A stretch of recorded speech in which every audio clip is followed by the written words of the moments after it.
नमस्कार, जय हिंद दोस्तों। स्वागत है आपका quick revision classes YouTube channel पर। आज आपका टॉपिक है परामर्श, जिसके आप महत्वपूर्ण एमसीक्यू करने वाले हैं। आज पहला पार्ट होगा और अगला पार्ट आपको अगली क्लास में यानी कि कल मिलेगा। ये टॉपिक 18 है, जिसमें आपका परामर्श टॉपिक दिया गया है और यहाँ से काफ़ी अच्छे प्रश्न बन सकते हैं आपकी परीक्षा के लिए। एक महत्वपूर्ण टॉपिक है, तो आप प्रश्नों को देखिएगा और आज हम डिटेल में प्रश्न करेंगे, ताकि आप, ये टॉपिक बिल्कुल नया है, आपने पहले शायद ही कभी पढ़ा हो और सभी लोगों ने तो नहीं पढ़ा होगा और कुछ नई चीज़ें आपको इसमें सीखने को मिलती हैं। इसलिए हर क्वेश्चन को डिटेल में आपको बताया जाएगा, ताकि आपको आने वाली परीक्षा में कोई दिक्कत ना हो। क्लियर है आपको? तो प्रश्न यहीं से आएगा, पढ़ेंगे आप मेरे साथ तो आपको यकीन आएगा। तो चलिए बिना वक्त गवाए शुरू करते हैं आज का मॉक टेस्ट।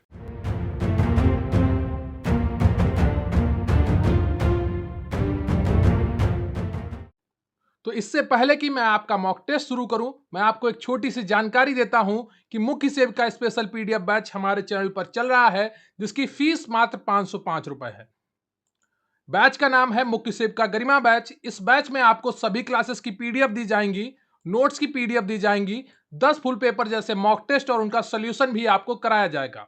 इनसे आप पेपर से पहले बहुत ही अच्छी अपनी तैयारी कर रहे होंगे, जिससे आपकी सफलता सुनिश्चित होगी।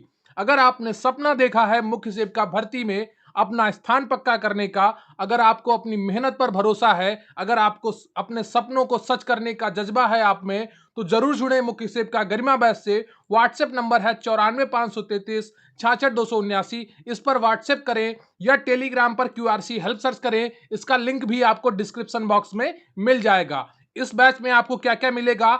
3 चरणों में आपकी पूरी तैयारी कराई जाएगी। एक बार आपको थ्योरी पढ़ाई जाएगी, फिर पूरा एमसीक्यू से आपका रिवीजन कराया जाएगा और फिर वन लाइनर से रिवीजन कराया जाएगा। तो हर चीज आपको प्लानिंग के साथ कराई जाएगी, जिससे आपकी सफलता सुनिश्चित हो सके। जिन्होंने 2-2 हजार रुपए में ऑनलाइन बैच लिए हैं, वो सभी रो रहे हैं। उनकी क्लासेस लगातार नहीं चल रही हैं, उनका एक बार भी सिलेबस पूरा होने की उम्मीद नहीं है। लेकिन आपको गरिमा बैच में 3 बार सिलेबस पढ़ाया जाएगा। एक बार आपको पूरा क्लासेस की पीडीएफ और नोट्स थ्योरी के माध्यम से, फिर आपको पूरा एमसीक्यू के माध्यम से और फिर आपको वन लाइनर के माध्यम से। जब 3 बार आप पूरा सिलेबस देख चुके होंगे, तो एक एक चीज आपके दिमाग में बैठ चुकी होगी और आपका सिलेक्शन हर हाल में पक्का होगा। तो अगर आपने सपना देखा है इस भर्ती में अपना स्थान पक्का करने का, तो मात्र 505 रुपए में जुड़े इस बैच से और अपनी जिंदगी का सफर तय करें, बहुत ही स्वाभिमान के साथ, बहुत ही सम्मान के साथ। तो जरूर जुड़िए मुख्य सेव का गरिमा बैच से, निश्चित रूप से आपका फायदा होगा। तो व्हाट्सएप नंबर 94 533 66 279, इस पर मैसेज करिए, वहां पर आपको पूरी जानकारी प्रोवाइड कर दी जाएगी। तो इससे पहले कि आपका मॉक टेस्ट शुरू करूं, आज का आपका प्रश्न है कि विकास की किस अवस्था में बाल अपराधों की संख्या सर्वाधिक होती है? ऑप्शन ए है आपका उत्तर बाल्यकाल अवस्था, बी है प्रौढ़ावस्था, सी है किशोरावस्था और डी है मध्य प्रौढ़ावस्था। तो बताइए, विकास की किस अवस्था में बाल अपराधों की संख्या सर्वाधिक होती है? ऑप्शन है उत्तर बाल्यावस्था, बी प्रौढ़ावस्था, सी किशोरावस्था, डी मध्य प्रौढ़ावस्था। तो इसका उत्तर आपको कमेंट बॉक्स में बताना है और मैं वीडियो के लास्ट में भी इसका उत्तर बताऊंगा आज आपको।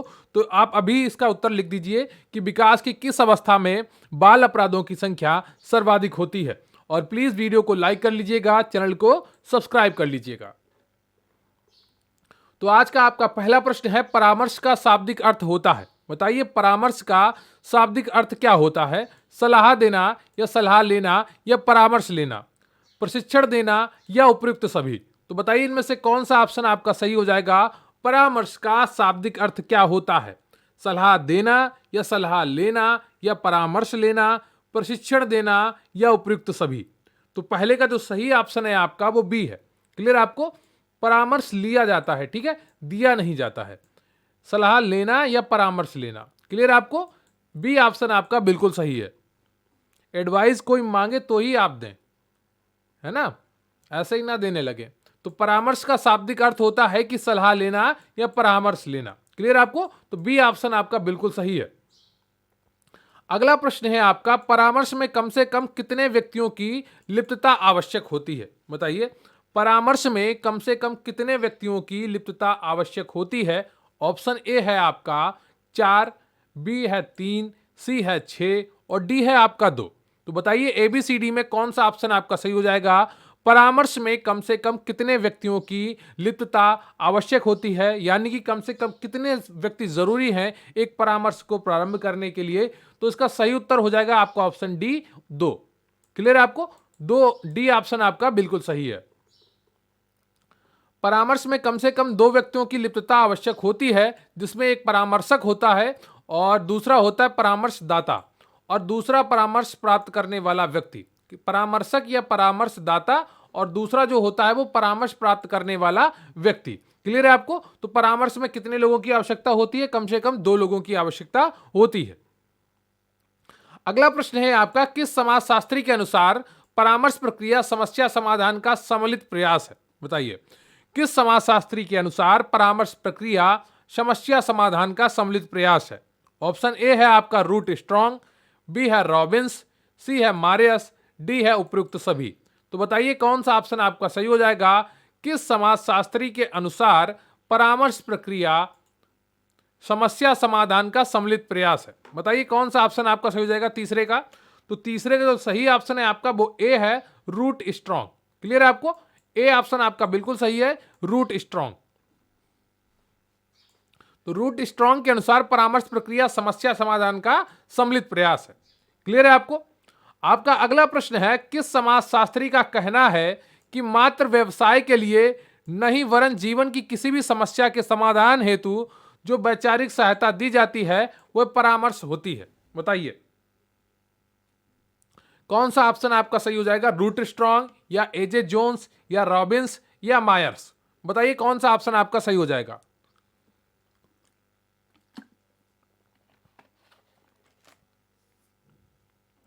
किस समाजशास्त्री का कहना है कि मात्र व्यवसाय के लिए नहीं वरन जीवन की किसी भी समस्या के समाधान हेतु जो वैचारिक सहायता दी जाती है वह परामर्श होती है? तो चौथे का कौन सा ऑप्शन आपका सही हो जाएगा? चौथे का डी ऑप्शन आपका सही हो जाएगा, मायर्स। क्लियर है आपको? डी ऑप्शन आपका बिल्कुल सही है। तो मायर्स का कहना है कि मात्र व्यवसाय के लिए नहीं वरन जीवन के किसी भी समस्या के समाधान हेतु जो वैचारिक सहायता दी जाती है वह परामर्श होती है। क्लियर है आपको? आपका अगला प्रश्न है, परामर्श प्रक्रिया का सबसे महत्वपूर्ण घटक होता है लक्ष्य निर्धारण करना या समस्या का परिचय या बौद्धिक प्रक्रिया या कोई नहीं? बताइए इनमें से कौन सा ऑप्शन आपका सही हो जाएगा? परामर्श प्रक्रिया का सबसे महत्वपूर्ण घटक होता है। तो पांचवें का कौन सा ऑप्शन आपका सही हो जाएगा? पांचवें का ए ऑप्शन आपका सही है, लक्ष्य निर्धारण करना। क्लियर है आपको? हम परामर्श किसके लिए कर रहे हैं वो लक्ष्य निर्धारित होना चाहिए। परामर्श प्रक्रिया का सबसे महत्वपूर्ण घटक क्या होता है? लक्ष्य निर्धारण करना। क्लियर है आपको? तो परामर्श प्रक्रिया में सबसे महत्वपूर्ण घटक लक्ष्य का निर्धारण करना होता है। इन लक्ष्यों को परामर्शदाता वातावरण एवं समाज के अनुरूप ही निर्धारित किया जाता है। क्लियर है आपको? अगला प्रश्न है आपका, परामर्श की विशेषताओं में सम्मिलित है। बताइए परामर्श की विशेषताओं में क्या सम्मिलित है? क्या वार्तालाप का स्वरूप या व्यक्तिगत प्रक्रिया या आत्मविश्वास का विकास या उपयुक्त सभी? तो एबीसीडी में कौन सा ऑप्शन आपका सही हो जाएगा? परामर्श की विशेषताओं में सम्मिलित है। बताइए परामर्श की विशेषताओं में क्या सम्मिलित है? वार्तालाप का स्वरूप सम्मिलित है या व्यक्तिगत प्रक्रिया सम्मिलित है या आत्मविश्वास का विकास सम्मिलित है या उपयुक्त सभी? बताइए इनमें से कौन सा ऑप्शन आपका सही हो जाएगा छठे का? तो छठे का जो सही ऑप्शन है आपका वो डी है, उपयुक्त सभी। क्लियर है आपको? वार्तालाप का स्वरूप भी महत्वपूर्ण है और व्यक्तिगत प्रक्रियाएं और आत्मविश्वास का विकास। तो परामर्श की विशेषताओं में सम्मिलित किया गया है वार्तालाप के स्वरूप को, व्यक्तिगत प्रक्रिया को, आत्मविश्वास के का विकास। ठीक है, तो ये चीजें आपको याद रखनी चाहिए। प्लीज वीडियो को लाइक कर लीजिएगा और चैनल को सब्सक्राइब कर लीजिएगा। अगर आप अपनी तैयारी बहुत अच्छे तरीके से करना चाहते हैं तो आप हमारे गरिमा बैच से भी जुड़ सकते हैं। व्हाट्सएप नंबर आपको बता दिया गया है, उस पर आप मैसेज करिए या डिस्क्रिप्शन बॉक्स में लिंक दिया गया है, वहां से आप टेलीग्राम पर मैसेज करिए, आपको पूरी जानकारी प्रोवाइड कर दी जाएगी। अगर आपने लक्ष्य निर्धारित किया है, एक सपना लिया है इस भर्ती में अपना स्थान पक्का करने का, तो जरूर जुड़ सकते हैं गरिमा बैच से। बाकी आपको एमसीक्यू पूरे कराए जा रहे हैं। गरिमा बैच में आपको सभी क्लासेस की पीडीएफ दी जाएंगी और क्लासेस तो दी ही जा रही हैं। आपको सभी महत्वपूर्ण टॉपिक्स का आपका रिवीजन कराया जाएगा और बहुत अच्छे तरीके से आपकी तैयारी करवाई जाएगी। बताइए परामर्श का मुख्य विशेषताएं क्या है? समस्या समाधान में सहायता, प्रार्थी स्वयं निर्णय लेने में सक्षम, सौहार्दपूर्ण वातावरण या उपयुक्त सभी। बताइए इनमें से कौन सा ऑप्शन आपका सही हो जाएगा? परामर्श की मुख्य विशेषताएं क्या है? समस्या समाधान में सहायता, प्राणी स्वयं निर्णय लेने में सक्षम है या सौहार्दपूर्ण वातावरण या उपयुक्त सभी। तो सातवें का कौन सा ऑप्शन आपका सही हो जाएगा? सातवें का डी ऑप्शन आपका बिल्कुल सही है, उपयुक्त सभी। क्लियर है आपको? तो परामर्श की निम्न विशेषताएं हैं: समस्या समाधान में सहायता करना, प्रार्थी को स्वयं निर्णय लेने में सक्षम बनाना और सौहार्दपूर्ण वातावरण करना। सबसे इंपॉर्टेंट होता है प्रार्थी को स्वयं निर्णय लेने में सक्षम बनाना। परामर्श का यही उद्देश्य होता है कि हम उसको दोनों तरीके से, हर तरीके से समझा दें कि वह किस तरह से अपना निर्णय ले सकता है। क्लियर है आपको? परामर्श की विशेषताएं क्या है? तो समस्या परक होता है, सहायता प्रदान करता है, दो व्यक्तियों को का आपसी संपर्क होता है या उपयुक्त सभी होता है। बताइए परामर्श की अन्य विशेषताएं में से एक और आपसे प्रश्न है, तो परामर्श की विशेषताएं क्या है? क्या ये सभी विशेषताएं परामर्श की हैं? आठवें का कौन सा ऑप्शन आपका सही हो जाएगा? जल्दी से बताइए। तो इसका भी डी ऑप्शन आपका सही है। परामर्श सदैव समस्या परक होता है, यानी कि समस्या पर आधारित होता है, ये सहायता प्रदान करता है और दो व्यक्तियों का आपसी संपर्क होता है। क्लियर है आपको? तो उपयुक्त सभी यानी कि डी ऑप्शन आपका बिल्कुल सही हो जाता है यहां पर। तो परामर्श की निम्न विशेषताएं हैं: समस्या परक होना चाहिए परामर्श, सहायता प्रदान करने वाला होना चाहिए, दो व्यक्तियों के बीच आपसी संपर्क होता है, प्रयत्न सलाह होता है और प्रत्यंतर सलाह दी जाती है, निर्देशीय प्रक्रिया होती है, आत्मनिर्भर बनाया जाता है और परामर्श का मूल परस्पर विश्वास है। ठीक है, क्या है? आपस में दोनों का विश्वास है, तो वही आधार है परामर्श का। क्लियर है आपको? आपका अगला प्रश्न है, विलियमसन और हर्ले के अनुसार परामर्श प्रक्रिया कितने पद होते हैं? बताइए विलियमसन और हर्ले के अनुसार परामर्श प्रक्रिया के कितने पद होते हैं? ऑप्शन ए है आपका 4, बी है 5, सी है 3 और डी है आपका 6। तो बताइए इनमें से कौन सा ऑप्शन आपका सही हो जाएगा? विलियमसन और हर्ले के अनुसार परामर्श प्रक्रिया के कितने पद होते हैं? तो 9 का डी ऑप्शन आपका बिल्कुल सही है, 6 होते हैं। क्लियर है आपको? डी ऑप्शन आपका बिल्कुल सही है। तो ये कौन कौन से 6 होते हैं? एक तो होता है आपका विश्लेषण। क्या होता है? एक विश्लेषण होता है, दूसरा होता है संश्लेषण। क्लियर है आपको? और तीसरा होता है आपका निदान,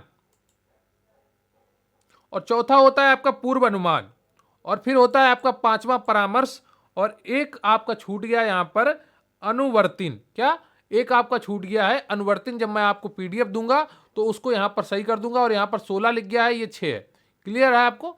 ये 6 है, 6 पद होते हैं जो कि निम्न है, और यहां पर एक आपका छूट गया है अनुवर्तिन। क्लियर है आपको?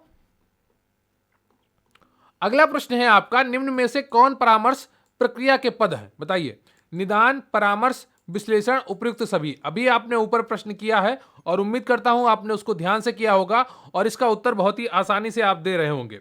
तो इसका कौन सा आंसर आपका सही हो जाएगा? डी ऑप्शन आपका बिल्कुल सही हो जाएगा। आपने अभी निदान को भी पढ़ा है, परामर्श को भी पढ़ा है और विश्लेषण को पढ़ा है। तो निम्न कौन परामर्श की प्रक्रिया के पद हैं? ये सभी परामर्श प्रक्रिया के पद हैं। तो डी ऑप्शन आपका बिल्कुल सही हो जाएगा। क्लियर है आपको? अगला प्रश्न है आपका, निम्न में से परामर्श का सिद्धांत क्या है? बताइए स्वीकृति का सिद्धांत है या सीखने का सिद्धांत है या व्यक्ति के सम्मान का सिद्धांत है या उपयुक्त सभी। बताइए परामर्श का सिद्धांत किस सिद्धांत पर कार्य करता है? तो 11वें का कौन सा ऑप्शन आपका सही हो जाएगा? 11वें का डी ऑप्शन आपका सही है। ठीक है, व्यक्ति को सम्मान भी मिलता है, सीखने का भी सिद्धांत होता है और स्वीकृति का सिद्धांत होता है। क्लियर है आपको? तो डी ऑप्शन आपका बिल्कुल सही हो जाता है। यहां पर परामर्श के सिद्धांत, तो स्वीकृति का सिद्धांत, सीखने का सिद्धांत, व्यक्ति के सम्मान का सिद्धांत, व्यक्ति के साथ विचार करने का सिद्धांत और लोकतंत्रीय आदर्शों के साथ निरंतरता का सिद्धांत। ये किसके सिद्धांत है? ये परामर्श के सिद्धांत है। क्लियर है आपको? आपका अगला प्रश्न है, निम्न में से कौन परामर्श का सिद्धांत नहीं है? बताइए निम्न में से कौन परामर्श का सिद्धांत नहीं है? ऑप्शन ए है आपका स्वीकृति का सिद्धांत, बी है व्यक्ति के साथ विचार करने का सिद्धांत, सी है सीखने का सिद्धांत और डी है आपका संश्लेषण का सिद्धांत। तो बताइए इनमें से कौन सा ऑप्शन आपका सही हो जाएगा? निम्न में से कौन परामर्श का सिद्धांत नहीं है? ऑप्शन ए है आपका स्वीकृति का सिद्धांत, बी है व्यक्ति के साथ विचार करने का सिद्धांत, सी है आपका सीखने का सिद्धांत और डी है आपका संश्लेषण का सिद्धांत। तो बताइए इनमें से कौन सा ऑप्शन आपका सही हो जाएगा? निम्न में से कौन परामर्श का सिद्धांत नहीं है? तो ए स्वीकृति का सिद्धांत, बी व्यक्ति के साथ विचार करने का सिद्धांत, सी सीखने का सिद्धांत, डी संश्लेषण का सिद्धांत। तो 12वीं का जो सही ऑप्शन है आपका वो डी है, संश्लेषण का कोई सिद्धांत नहीं होता है। क्लियर है आपको? तो डी ऑप्शन आपका बिल्कुल सही है। संश्लेषण का सिद्धांत परामर्श के सिद्धांत के अंतर्गत नहीं आता है। संश्लेषण शब्द का प्रयोग परामर्श की प्रक्रिया में किया जाता है। क्लियर है आपको? परामर्श की प्रक्रिया में किसका प्रयोग किया जाता है? संश्लेषण का, लेकिन ये सिद्धांत के अंतर्गत नहीं आता है। आपका अगला प्रश्न है, परामर्श की विधियों में सम्मिलित होता है। बताइए, परामर्श की विधियों में क्या सम्मिलित होता है? मौन धारण करना, या पुनरावृत्ति, या स्वीकृति, या उपयुक्त सभी। तो बताइए इनमें से कौन सा ऑप्शन आपका सही हो जाएगा? परामर्श की विधियों में सम्मिलित होता है। तो ABCD में कौन सा ऑप्शन आपका सही है 13वें का? तो 13वें का जो सही ऑप्शन है आपका वो डी है, उपयुक्त सभी। क्लियर है आपको? डी ऑप्शन आपका बिल्कुल सही है, उपयुक्त सभी। तो परामर्श की विधियों में यौन मौन धारण, स्वीकृति के साथ साथ पुनरावृत्ति आदि विधियों का प्रयोग किया जाता है। क्लियर है आपको? तो डी ऑप्शन आपका बिल्कुल सही है।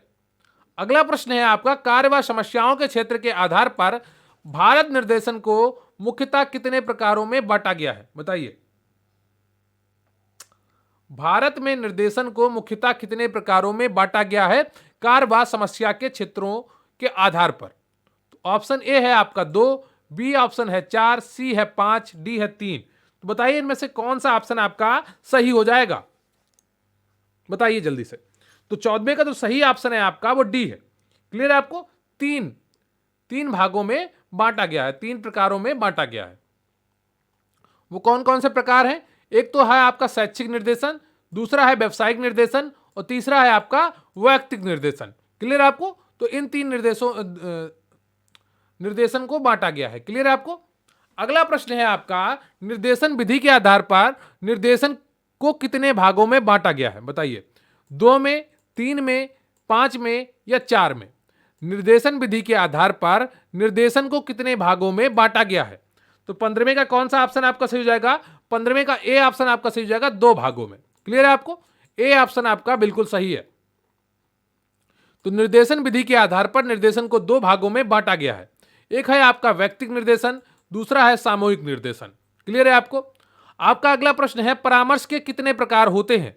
ए 2, बी 4, सी 3, डी 5। बताइए कौन सा ऑप्शन आपका सही है? परामर्श के कितने प्रकार होते हैं? तो 16वें का कौन सा ऑप्शन आपका सही हो जाएगा? 16वें का सी ऑप्शन आपका सही है, 3 प्रकार होते हैं। क्लियर आपको? कौन कौन से होते हैं? एक तो आपका निर्देशात्मक परामर्श होता है, यानी कि परामर्शदाता पर यह आधारित है। दूसरा होता है आपका अनिर्देशात्मक परामर्श, यानी कि परामर्श प्रार्थी पर आधारित है। और तीसरा होता है आपका समन्वित परामर्श, यानी कि परामर्शदाता और परामर्श प्रार्थी के समन्वय आधारित होता है ये।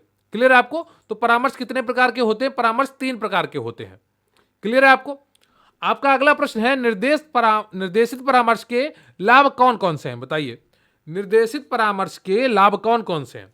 ऑप्शन ए है आपका, ए एक प्रत्यक्ष विधि है, दूसरा है समय की बचत होती है, तीसरा है समस्या पर बल दिया जाता है, और डी ऑप्शन है उपयुक्त सभी। तो बताइए इनमें से कौन सा ऑप्शन आपका सही हो जाएगा? निर्देशित परामर्श के लाभ कौन कौन से हैं? तो 17वें का जो सही ऑप्शन है आपका वो डी है, उपयुक्त सभी। क्लियर है आपको? प्रत्यक्ष विधि, समय की बचत, समस्या पर बल। क्लियर है आपको? तो निर्देशित परामर्श के लाभ निम्न है। एक में तो आपकी समय की बचत होती है, समस्या पर बल दिया जाता है, यह प्रत्यक्ष विधि है, समस्याओं का शीघ्र हल मिलता है, अधिक स्थायी होती है, प्रभावपूर्ण है, और बौद्धिक विधि है। क्लियर है आपको? तो ये लाभ हैं इसके। अगला प्रश्न है आपका, निर्देशित परामर्श के दोष क्या है? स्वनिर्देशन का अभाव, परामर्श प्रार्थी का निष्क्रिय हो जाना, परामर्शदाता पर आश्रितता, या उपयुक्त सभी।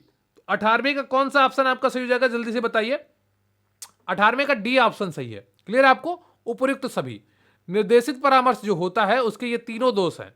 स्वनिर्देशन का अभाव होता है, परामर्श प्रार्थी का निष्क्रिय हो जाना होता है, और परामर्शदाता पर आश्रित हो जाता है। क्लियर है आपको? तो निर्देशित परामर्श के निम्न दोष हैं, स्वनिर्देशन का अभाव आ जाता है व्यक्ति में, परामर्शदाता पर आश्रितता आ जाती है, व्यवहारिक पद की अवहेलना हो जाती है, और परामर्शदाता द्वारा पक्षपात किया जा सकता है। परामर्श प्रार्थी को स्वतंत्रता नहीं होती है इसमें। क्लियर है आपको? अगला प्रश्न है आपका, अनिर्देशित परामर्श के लाभ कौन कौन से हैं? ऑप्शन ए है आपका, परामर्श प्रार्थी का आत्मज्ञान विकसित होना, स्वर्णन का अवसर, या समस्या समाधान की योग्यता विकसित होना, या उपयुक्त सभी। देखिए, इनमें से आपको कुछ प्रश्न बिल्कुल नए लग रहे होंगे, कुछ प्रश्न बहुत कठिन लग रहे हो सकता है ऐसा।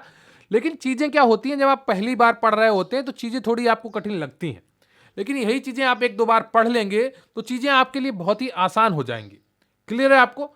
तो अनिर्देशित परामर्श के लाभ कौन कौन से हैं बताइए। तो 19 का जो सही ऑप्शन है आपका वो डी है। क्लियर है आपको? ये सभी लाभ है, ए भी लाभ है, बी भी लाभ है, सी भी लाभ है, और डी तो आपका उपयुक्त सभी है। क्लियर है आपको? तो अनिर्देशित परामर्श के लाभ निम्न है, वो कौन से हैं?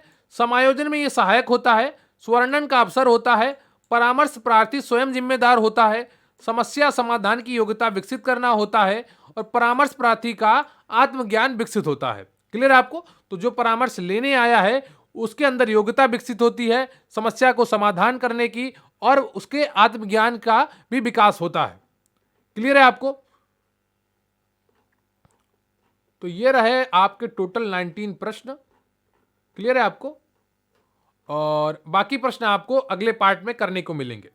जो आज का आपका प्रश्न था कि विकास की किस अवस्था में बाल अपराधों की संख्या सर्वाधिक होती है, उत्तर बाल्यकाल अवस्था में, या प्रौढ़ावस्था में, या किशोरावस्था में, या मध्य प्रौढ़ावस्था में।